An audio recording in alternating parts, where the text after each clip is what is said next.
এই ছোট্ট আলোচনায় সার্বজনীন স্বাস্থ্য কভারেজ ইউএইচসি দিবস ২০২৫ উপলক্ষে এক সেমিনার অনুষ্ঠিত হয়েছে।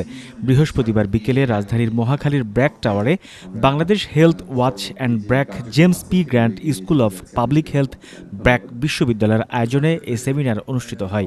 বাংলাদেশের প্রেক্ষাপটে অসাধ্য স্বাস্থ্য খরচ কমাতে অন্তর্ভুক্তিমূলক ইউএইচসি এর পথপরিক্রমায় গুরুত্বপূর্ণ আলোচনা হয়। আলোচকরা বলেন, চিকিৎসা বিজ্ঞানে আধুনিক বিশ্বের সাথে তাল মিলিয়ে বাংলাদেশ ও স্বাস্থ্য সেবার মান বাড়লেও সরকারি ব্যবস্থাপনায় চিকিৎসা সেবার মান উল্লেখযোগ্য হারে বাড়েনি। সরকারি প্রতিষ্ঠান সবার জন্য খোলা, তো এটা সর্বজনীন, কিন্তু সমস্যা হলো সর্বজনীনের যে কতগুলো অনুষঙ্গ আছে, যেমন এটা মান সম্পন্ন হতে হবে এবং সেবা গ্রহণকারীর প্রয়োজন অনুযায়ী হতে হবে। ওই দুটো কিন্তু শর্ত পালন করতে হবে যদি আমি সর্বজনীন স্বাস্থ্য ব্যবস্থা বলি, যেটা এখন নাই। আসলে দ্য পলিটিক্যাল ফ্যাক্টর যেটা, সেটা আসলে পলিটিক্যাল কোনো কমিটমেন্ট আছে কিনা, এইটা আমরা গত 12-14 বছর এই ইউনিভার্সাল হেলথ কাভারেজ যে কথা বলে আসছে, সেখানে আসলে কোনো পলিটিক্যাল কমিটমেন্ট কেউ করেছে কিনা।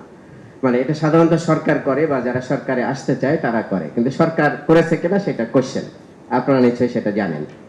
হেলথ ফ্যাক্টরস দি ওয়ে, সেটা যদিও সংস্কার কমিশন একটা বিগ রিপোর্ট দিয়েছে, কিন্তু সেটা যদি বাস্তবায়ন হয় তাহলে সেটা একরকম, আর আর যদিও সেটা শুধুমাত্র ইউনিভার্সাল হেলথ কাভারেজ না, সামগ্রিক স্বাস্থ্য ব্যবস্থা যে পরিবর্তন সেটা নিয়ে, স্বাস্থ্য ব্যবস্থা পরিবর্তন না হলে ইউনিভার্সাল হেলথ কাভারেজ অর্জন করা যাবে, সেটা আমরা জানি। তো সেটা একটা ডিমান্ড সাইডে যারা অপেক্ষাকৃত ধনী তারা এনসি কেয়ার গুলো ঠিক মতো নিচ্ছে, যাদের নিজের এবং হাজবেন্ডের এডুকেশন ভালো তারা এনসি কেয়ার পাচ্ছে, অথবা যে কাপলগুলো মাস মিডিয়া কিংবা মাইক্রো ক্রেডিট প্রোগ্রাম অথবা কিছুটা স্বাধীনতা ভোগ করে বাসায়, তাদের এনসি কেয়ার, ডেলিভারি কেয়ার এগুলো বেটার।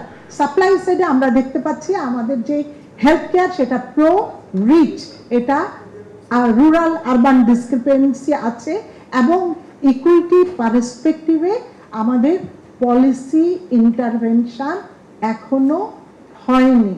ভৌগোলিকভাবে বাংলাদেশের চিকিৎসা ব্যবস্থায় অনেক উন্নত দেশ থেকে পিছিয়ে আর অনেক অনুন্নত দেশ থেকে এগিয়ে আছে। সার্ভিস কভারেজ যখন বেড়ে যাচ্ছে, আমরা সাধারণতই আমাদের মনের ভিতর একটা বিষয় থাকে যে বোধহয় আউট অফ পকেট পেমেন্টের উপর ডিপেন্ডেন্সি কম, এই জন্য সার্ভিস কভারেজ বেড়ে যাচ্ছে। কিন্তু অন্য দিক থেকেও ব্যাপারটাকে চিন্তা করা যায়, সার্ভিস কভারেজ বাড়ার সাথে সাথে আউট অফ পকেট পেমেন্টও বেড়ে যেতে পারে। এবং এটা একটা, আমি সিম্পলি যদি চিন্তা করি আমি প্রাইভেট মার্কেট থেকে হেলথ সার্ভিস কিনবো, তাহলে তো অবশ্যই আমার আউট অফ পকেট পেমেন্টও বাড়বে, সার্ভিস কভারেজটাও বাড়বে। 2010 সাল থেকে 2013 সাল পর্যন্ত বাংলাদেশ প্রেস ইনস্টিটিউটের যে ডিরেক্টর ছিলেন, মহাপরিচালক ছিলেন, তার নাম দুলাল চন্দ্র বিশ্বাস। আমরা একই সঙ্গে ইউনিভার্সিটিতে পড়তাম। তখন রকফেলার ফাউন্ডেশন, মানে তখন মুস্তাক ভাই ছিলেন সেখানে। মুস্তাক ভাই তখন অনেক কাজ করছিলেন ইউনিভার্সাল হেলথ কাভারেজ দিয়ে বাংলাদেশে। তখন কিছু টাকা দিয়েছিলেন সাংবাদিকদের প্রশিক্ষণ দেওয়ার জন্য। তো সেই টাকা দিয়ে সাংবাদিকদের কিছু প্রশিক্ষণ দেওয়া হয়েছিল, সাংবাদিকরা বিদেশ গিয়েছিলেন এবং তারা দেশে ফিরে এসে কিছু অভিজ্ঞতার কথা লিখেছিলেন। নেক্সট, সার্বজনীন স্বাস্থ্য সুরক্ষা বিষয়ক প্রাথমিক ধারণা তৈরির জন্য সচেতনতা বৃদ্ধির পাশাপাশি সংবাদ মাধ্যমগুলোর বিশেষ গুরুত্ব রয়েছে বলে মনে করেন আলোচকরা। ফান্ডিং কমে যাচ্ছে কারণ গ্লোবাল পলিটিক্স চেঞ্জ হয়ে যাচ্ছে। গ্লোবাল পলিটিক্স চেঞ্জ হওয়ার ফলে ইন্টারনাল ফান্ড, তারা তাদের ডোমেস্টিক ফান্ডিং, তাদের নিজেদের দেশের খরচ নিজের দেশে রাখতে চায়। হ্যাঁ, আগে একসময় গ্লোবালাইজেশনের কথা বলেছিল, সেটার থেকে এখন আবার একজন প্রোটেকশনিজমের চিন্তা ভাবনা চলছে।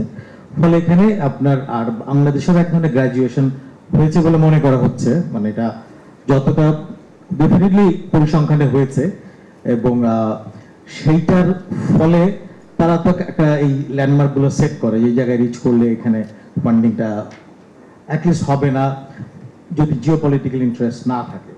তো সেই জায়গায় ফান্ডিং সারা দুনিয়াতেই আমার বাংলাদেশের জন্য কমতে থাকবে।